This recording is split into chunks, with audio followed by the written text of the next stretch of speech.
à Victor Tranchant, qui est chargé de mission à la Chambre des Landes et conseiller irrigation et gestion de l'eau, de nous rejoindre. Bienvenue Victor. Avec toi, on va faire un état des lieux des pratiques chez les irrigants du PTGE du Midour. On va regarder de manière un peu quali, quanti, les freins et les leviers à l'adoption de leviers agronomiques, tels que ceux qu'a évoqué à l'instant Juan.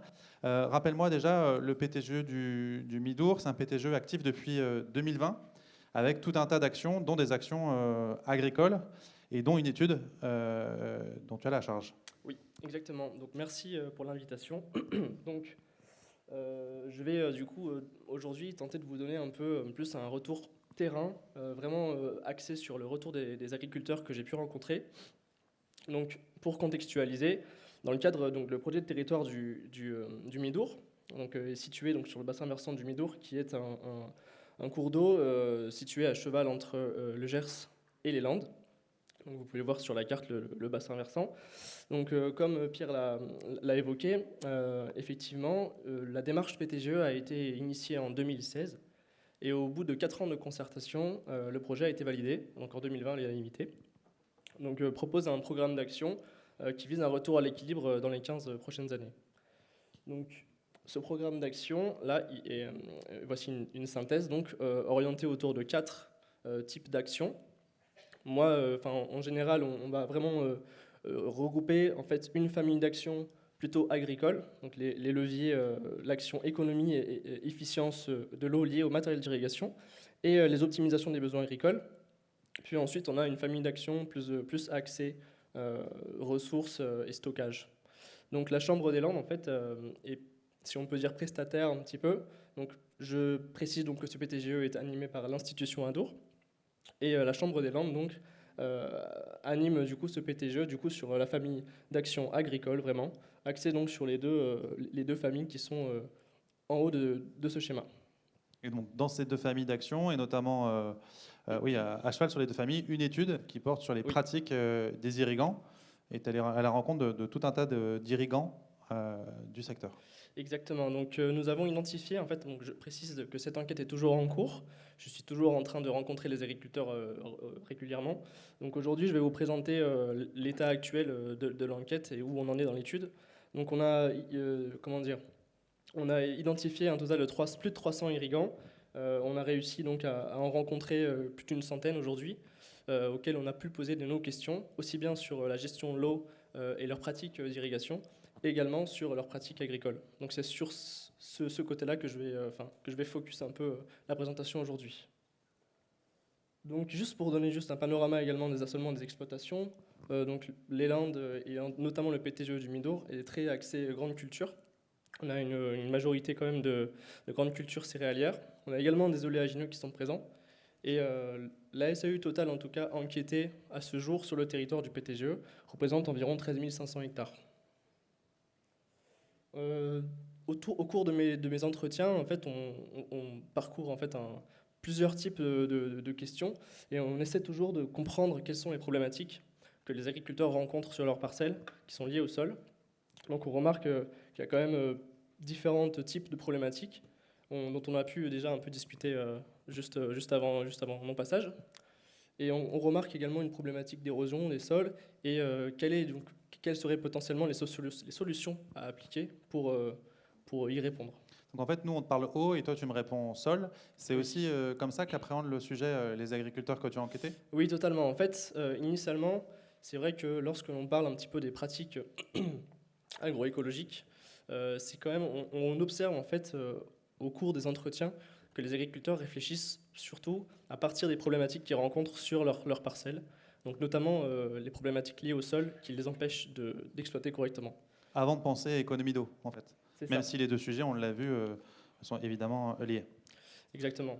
Alors, des premiers enseignements sur les leviers agronomiques déployés, où est-ce qu'on en est en termes de taux de Oui. déploiement? Alors là, je vais vous parler aujourd'hui des leviers agronomiques, comme a si bien présenté Rowan juste avant moi, tous les leviers de l'agriculture de conservation des sols. Donc actuellement, sur donc les plus de 100 agriculteurs que j'ai pu rencontrer, on observe quand même une grosse majorité d'agriculteurs qui mettent en place des rotations culturales.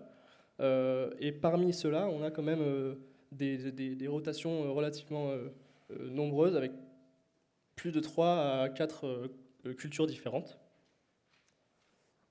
Donc on a un déploiement des cultures d'hiver qui est un petit peu compliqué sur le territoire, parce que c'est très lié avec le sol et donc les parcelles qui sont possédées par les agriculteurs.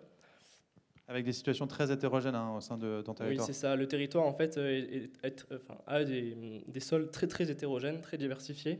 Donc, on a certains agriculteurs qui peuvent mettre en place ce genre de solutions, donc des cultures d'hiver, et d'autres qui ne peuvent pas pour diverses raisons, qu'on pourra voir par la suite.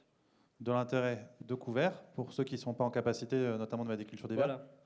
La mise en place du couvert végétal est quelque chose que l'on a pu remarquer, en tout cas, une grosse mobilisation du territoire depuis les 5-10 dernières années.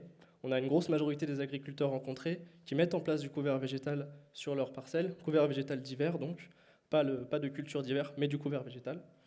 Donc voilà juste un petit panel un petit peu des divers types de plantes et de couverts qui sont implantés. Et on a également donc comment dire, une évolution en fait dans les manières de réfléchir, le travail du sol sur les parcelles. On a quand même une bonne partie des agriculteurs interrogés qui ont arrêté de mettre en place, de faire du labour systématique, pour plutôt préférer des techniques culturales simplifiées. Donc par technique culturelle simplifiée, j'entends des techniques de travail du sol plus superficielles, vraiment dans les 10, 15, 20 premiers centimètres du sol maximum. Et ça, c'est quelque chose que l'on observe beaucoup sur le territoire. Ça a été mis en place dans les, je dirais, 10 dernières années.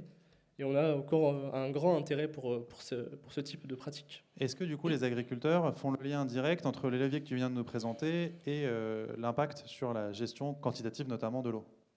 Alors, je vais rebondir encore une fois sur ce que Juan vient de présenter juste avant. Alors, en fait, les agriculteurs que je rencontre remarquent réellement en fait, un effet bénéfique sur leurs parcelles de l'adoption donc, de ces pratiques agroécologiques. Et notamment, en fait, elles répondent à leur problématique initiale qui était plutôt axée sur le sol. On avait beaucoup d'érosion des sols et donc, en fait, diminuer le travail du sol en profondeur et mettre en place du couvert végétal va venir vraiment renforcer la structure du sol et limiter donc cette érosion. Et sur la question de l'infiltration, la rétention en eau?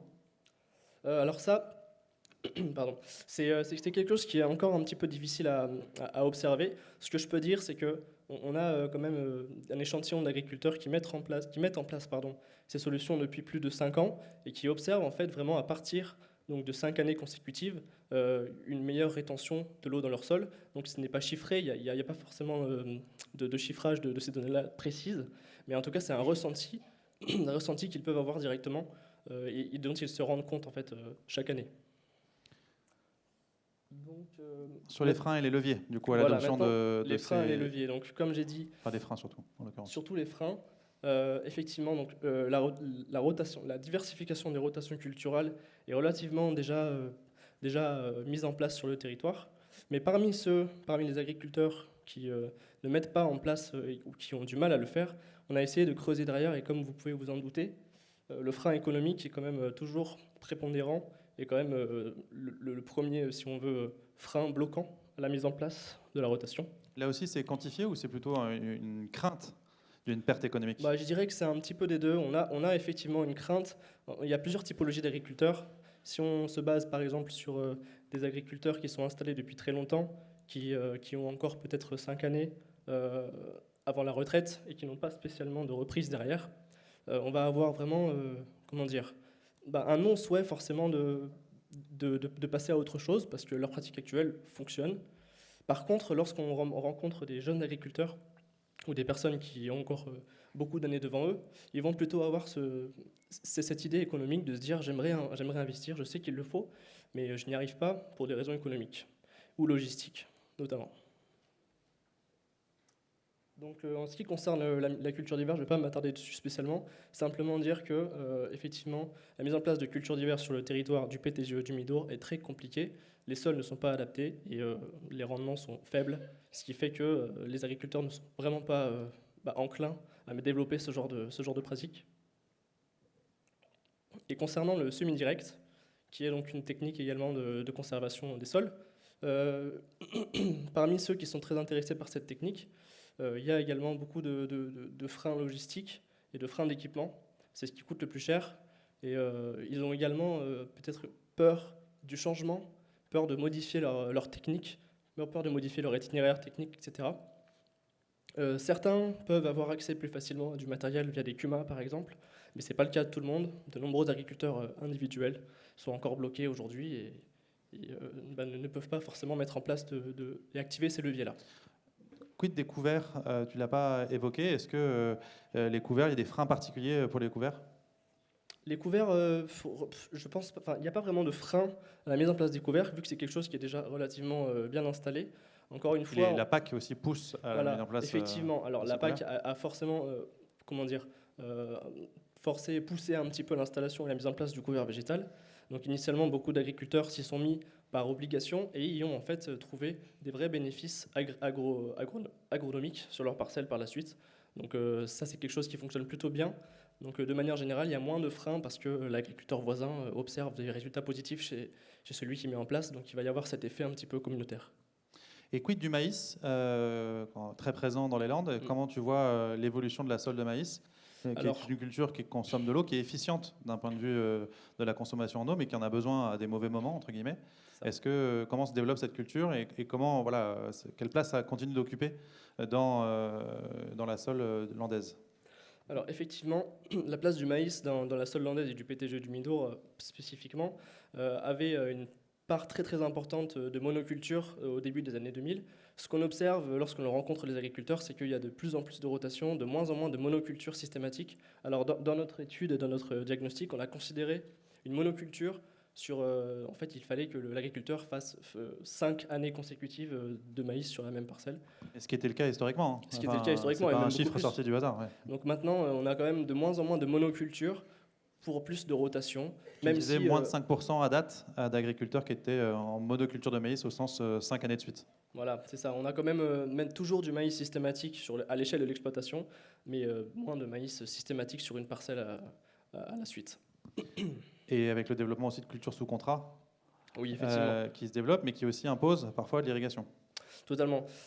Forcément, les contractuels vont forcément chercher et s'orienter plus vers des agriculteurs qui ont un accès à l'eau sécurisé. Donc, ce qui fait que ça crée un peu des disparités aussi dans le paysage agricole du territoire. Merci beaucoup, Victor. Je te propose de rejoindre la salle et je viendrai peut-être te rechercher tout à l'heure pour la question. Merci beaucoup. Merci.